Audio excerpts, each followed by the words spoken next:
മുഖ്യമന്ത്രി വി.ഡി. സതീശന് മലങ്കര ഓർത്തഡോക്സ് സഭ ആസ്ഥാനമായ കോട്ടയം ദേവലോകം കാതോലിക്കേറ്റ് അരമനയിൽ ഊഷ്മള സ്വീകരണം.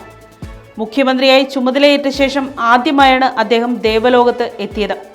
സഭാധ്യക്ഷനും മലങ്കര മെത്രാപ്പോലീത്തയുമായ പരിശുദ്ധ ബസേലിയസ് മാർത്തോമ മാത്യൂസ് തൃതീയൻ കാതോലിക്ക ബാവയുടെ നേതൃത്വത്തിലായിരുന്നു മുഖ്യമന്ത്രിയെ സ്വീകരിച്ചത്.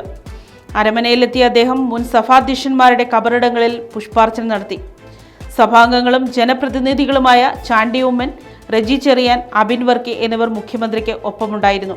എപ്പിസ്കോപ്പൽ സുന്നഹദോസ് സെക്രട്ടറി ഡോക്ടർ യൂഹാനോൻ മാർ ക്രിസോസ്റ്റമോസ്, കോട്ടയം ഭദ്രാസനാധിപൻ ഡോക്ടർ യൂഹാനോൻ മാർ ദിയസ്കോറോസ്, വൈദിക trustee father doctor Thomas Varghese Amayil, അൽമായ trustee Rony Varghese Abraham, association secretary advocate Biju Oommen, അരമന assistant manager father Geevarghese Johnson എന്നിവരും ഈ കൂടിക്കാഴ്ചയിൽ പങ്കെടുത്തു. സഭയുടെ ക്ഷണം സ്വീകരിച്ച് ദേവലോകത്തെത്തിയ മുഖ്യമന്ത്രിക്ക് പരിശുദ്ധ കാതോലിക്ക ബാവ ആശംസകൾ നേർന്നു. സർക്കാരിന്റെ ജനക്ഷേമകരമായ എല്ലാ പ്രവർത്തനങ്ങൾക്കും സഭയുടെ പൂർണ്ണ പിന്തുണയുണ്ടാകുമെന്നും സഭാധ്യക്ഷൻ ഉറപ്പു നൽകി. News desk, Kottarakkara media.